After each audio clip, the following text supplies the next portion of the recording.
what's up guys, and welcome back sa ating channel. So ngayon guys, ititesting natin yung dalawang karaoke amplifier, si Joson Star tsaka si Sakura 737. So ngayon, titesting muna natin sila sa pang full range or mid-high speaker. Sa susunod na vlog is titesting na rin natin sa MCB natin. Sa ngayon, full range muna. Pakinggan muna natin guys kung sino ba yung quality tumunog. So samahan niyo ko guys, let's go.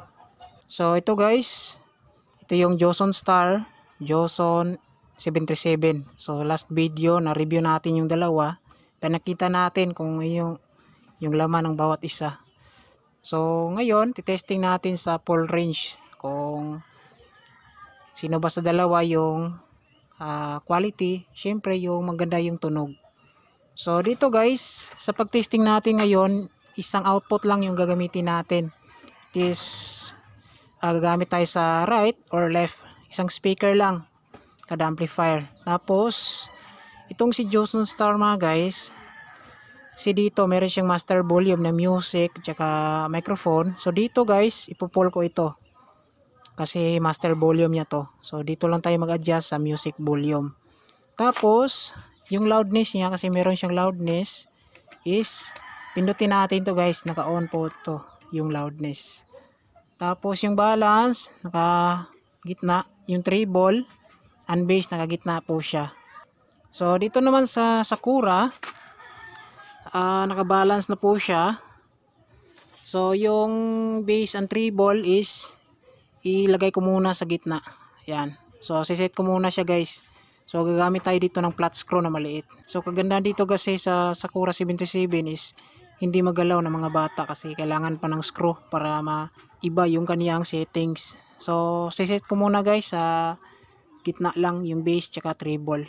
So itong assistant niya, naka-pull na po yan. Tapos dito sa likuran din naka-pull na rin guys. Yan, para dito na tayo mag-adjust sa kaniyang main music volume. So siset ko muna dito. So ito po siya guys, nakagitna na po yung bass niya tsaka treble. Tapos nakabala na po siya. Yan.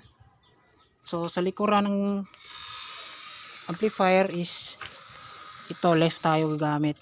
So kabitan muna natin ng speaker.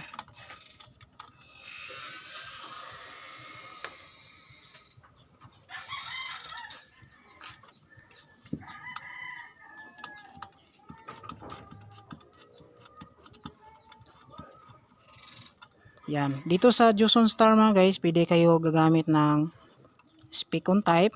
Tsaka dito, mano-mano na binding post type. Ayan. So sa Sakura, ito kakabit rin natin yung isang speaker box. So sa left din tayo. Yan. So dito tayo kukuha sa itaas.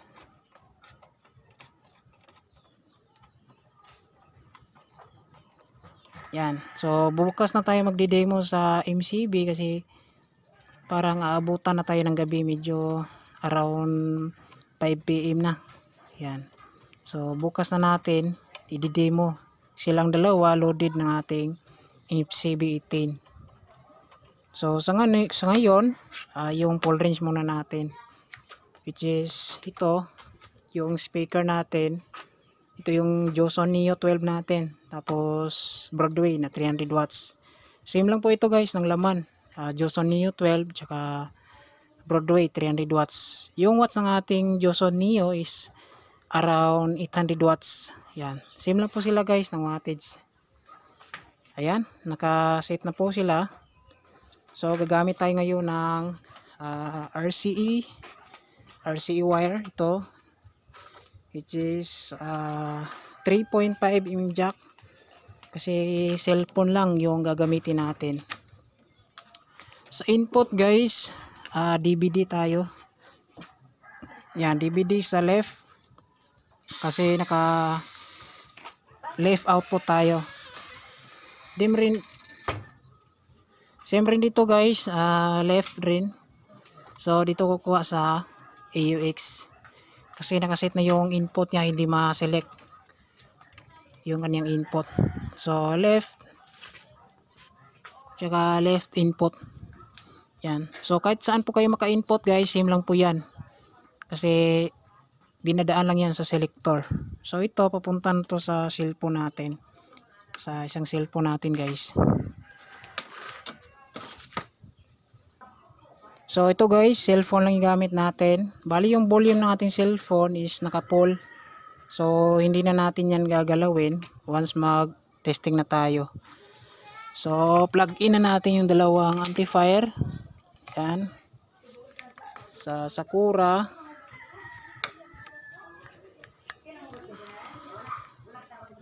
Ito naman sa Joson. Yan. So power on natin si Joson. Yan. Sa Joson mga guys, meron po siyang display dito kapag naka power on na tayo. So select lang natin siya guys sa DVD. Kasi sa DVD tayo naka-select sa kanyang input. Yan. So antayin lang natin siya guys matapos yung kanyang intro. Yan. Intro display. So naka-Bluetooth po siya. Pindutin lang natin yung kanyang input para ma-select natin sa DVD. Yan. Naka-select na po siya ng DVD. So okay na po siya. So dito naman sa Sakura is naka-automatic po siya EOX. Hindi na natin siya ma-select yung kanyang input. Yan, kasi may problema siguro yung input switch niya. Tapos, kapag naka-power on tayo yung Sakura is gagalaw yung kanyang volume motor. Yan. So, pansin natin naka-EOX input tayo. So, kahit nakapindot natin yung source, hindi natin ma-select kasi siguro to yung kanyang switch dito. So, hindi na lang natin gagalawin. Naka-EOX input naman tayo. So, tatry muna natin guys, bawat isa kung meron bang audio. So, merong tunog si Joson. Meron din tunog si Sakura.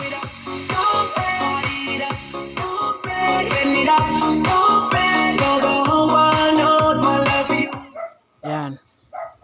So ngayon guys, titesting na natin. So muna tayo dito sa Joson. Sunod natin si Sakura.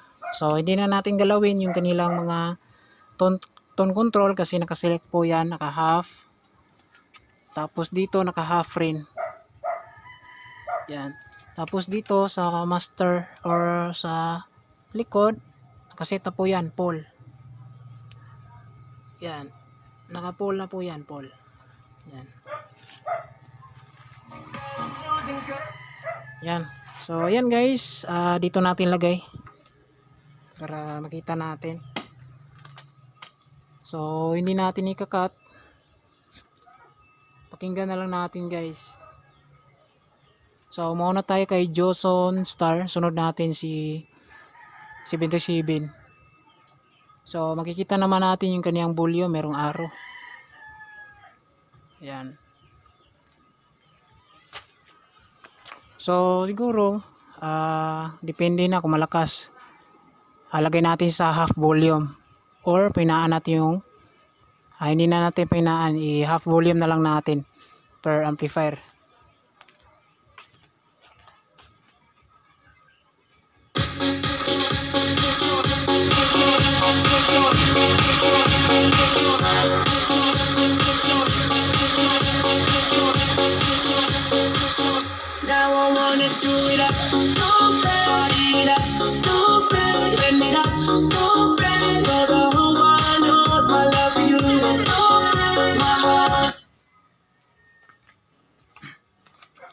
So yun guys, medyo malakas si Joson, no.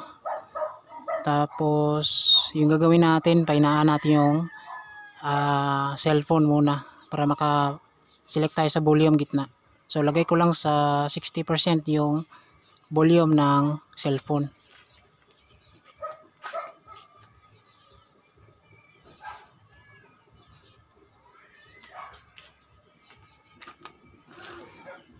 So yan guys, nasa 60% na yung volume ng cellphone natin. So dito na tayo mag-adjust para maka half volume tayo sa Joson saka Sakura. So simulan na natin guys.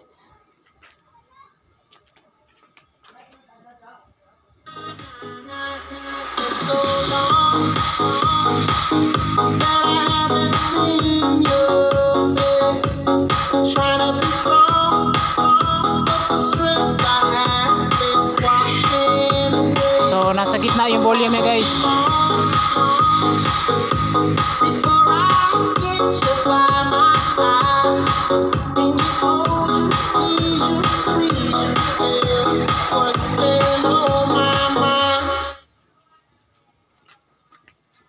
So ayan guys, medyo okay na yung tunog. So sa gitna lang tayo magbo-volume. Gitna natin yung Joson. Sunod, gitna rin natin yung volume ni Sakura. So meron namang araw guys, pwede nyo i-zoom yung video para makita nyo na nasa half yung volume.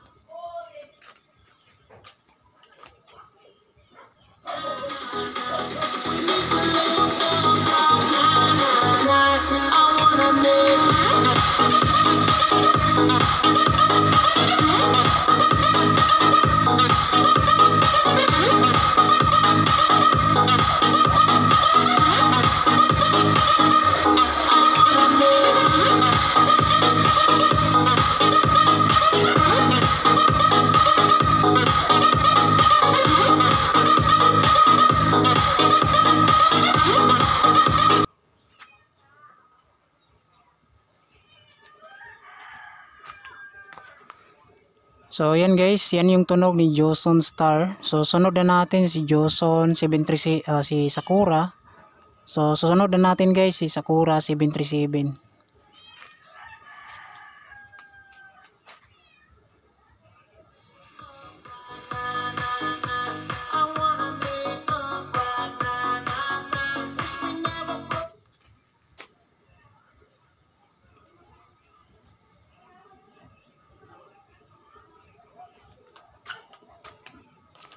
So, merong tumawag guys. Cancel muna natin yung tawag para maka-proceed tayo sa testing natin. Ayan.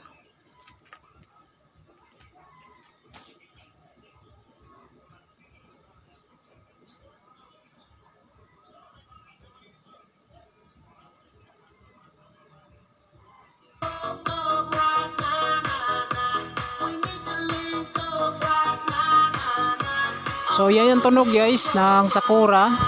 Medyo mahina siya sa volume no. Yan.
So yan guys, yung tunog ni Sakura 737 no.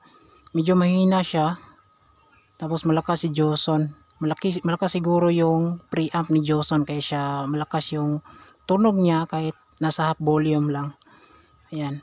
Compare dito sa Sakura na kahit naka half na siya, medyo hindi pa may labas yung pwersa niya. So try natin guys, full volume testing. So muna tayo dito sa Joson, tapos sunod natin si Sakura.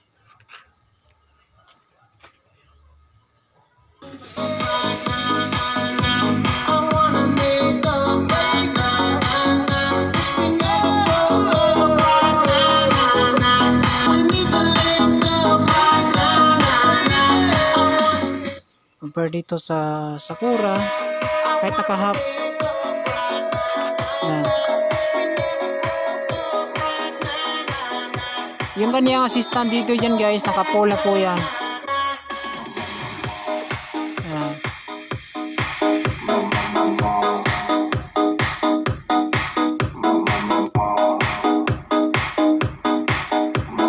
full siya guys, hindi siya makatodo. Yan. Pero dito kapag nakatodo guys.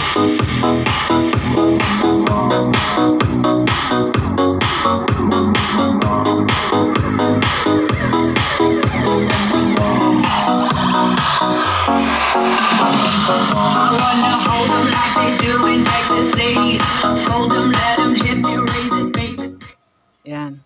So kahit mahina yung ipapasok natin na audio kay Joson is malakas po siya guys. Yan, kasi yung preamp niya maraming IC nakalagay. Tapos quality naman yung tunog. Kita natin guys, so yung volume natin nasa 60%. Yan, nasa 60% lang po yan. Yan. So overall guys, okay naman yung dalawa. So kayo na yung humusga guys, no, kung sino sa dalawa. Pero sa akin malakas si Joson Star kasi maganda yung kanyang preamp. Tapos naka SMD po siya guys. Yan. So ilang guys, maraming salamat. See you in my next video. Sa MCB naman natin titesting bukas kasi medyo gabi na. So maraming salamat. God bless.